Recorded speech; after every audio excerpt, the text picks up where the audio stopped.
bawang, kamatis.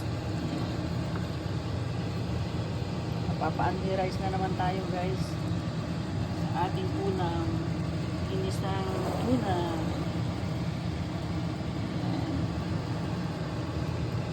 In olive oil itong tuna guys.